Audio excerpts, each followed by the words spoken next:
Brothers and sisters, we are calling your attention on this occasion for occurrences that are taking place in the Caribbean and that requires really your preoccupation, because the Caribbean has gotten a long history of liberation struggles on the one hand, but on the other hand also they have been responded harshly many times by neo-colonial, colonial, neo-colonial, imperialist suppression.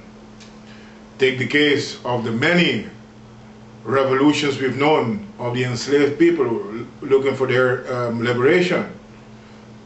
All of them were met with bitter repression from the colonial slave owners, elites, and governments.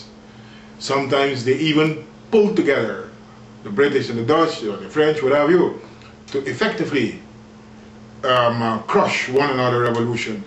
They could not crush the Haitian revolution, and Haiti has to pay for that. It was till now. Well, it was also the first country to meet with blockades, military interventions of the United States, and you mentioned it. Then we had Simón Antonio Bolívar himself when he was there in Venezuela and Gran Colombia, including Colombia, Panama, then up until including Peru, Ecuador, and Bolivia. And Colombia, if I did not mention that already, that area was on a constant threat, and Bolívar, already warned for the imperialist threat coming from the north of this continent. As he said, as I look over my shoulders and I look behind, I see that big, what José Martí from Cuba afterwards called monster, that wants to usurp all of this continent. And they really did go with naval ships and so on to threaten him along the coastline of Venezuela till Orinoco there. We should talk about this, because it's not the first time in the history of Venezuela that Venezuela, like today, is facing what it is facing, with constant threats being mounted up inside of the country and outside the country, of propaganda warfare, creating a climate of insecurity, of conflict, of war inside of Venezuela, only with the idea of creating a fertile ground for foreign intervention. And why should we have any confidence in the maneuvers of the new colonial and imperialist powers? If we said Haiti was invaded because it liberated itself from slavery and because it became independent from France, we've seen, I said already, Venezuela with Simón Bolívar was under threat, but we've seen how neighboring Guyana in 1953, the Chedi Jagan socialist-oriented government, which came to power with popular support through democratic elections according to the British style of democracy. Then Jacobo Arbenz in 1956. Then we've had the Dominican Republic, which was invaded also in the 60s.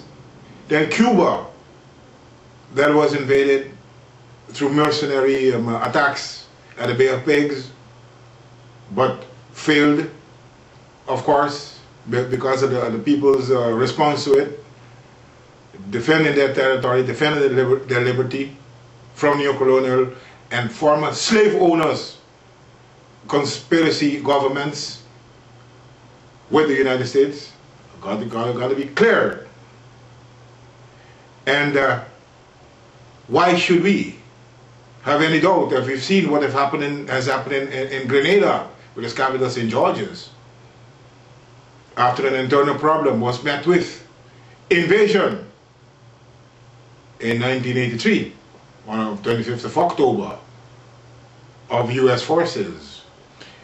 And listening brothers and sisters and you viewers of Radio Eugene Ggodfried International all over the world, we are calling upon your sensitivity, your preoccupation, your sense of justice, and your sense of peace for whatever could happen in the Caribbean.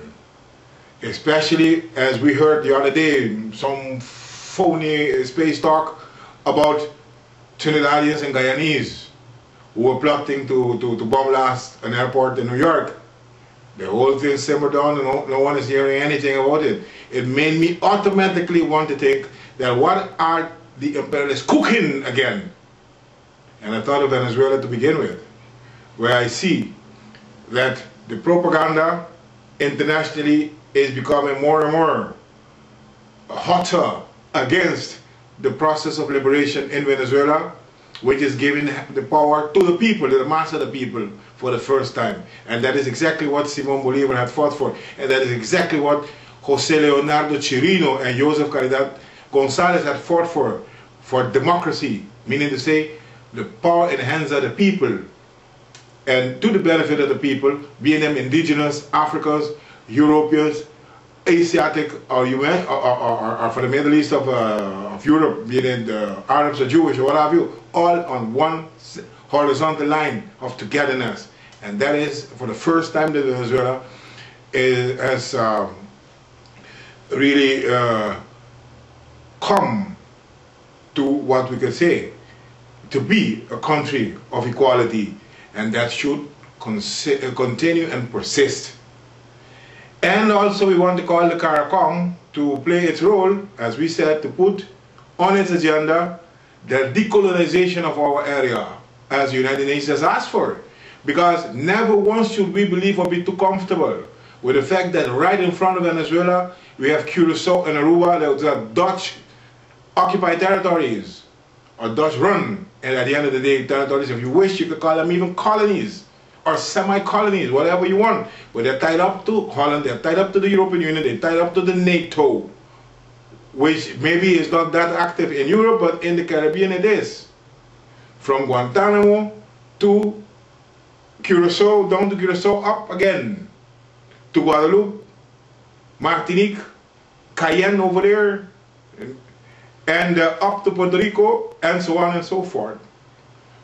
Since early the 19th century, when the oil was discovered in Venezuela, the imperialists shared, okay, the production in Venezuela and the refineries in Curacao and Aruba, looking for moments like this where they can play their historic role. So we just want to warn, because we are not comfortable with any of these, and the area is too militarized, and the Curacao and Bonaire are too militarized. Both of them, both with the Dutch presence and the American presence right here. And trainings have been going on there. I was right there two years ago, and I've seen the trainings. So why should we not be warning? Why should we not be over preoccupied of what can happen? In the Caribbean ought to be a zone of peace.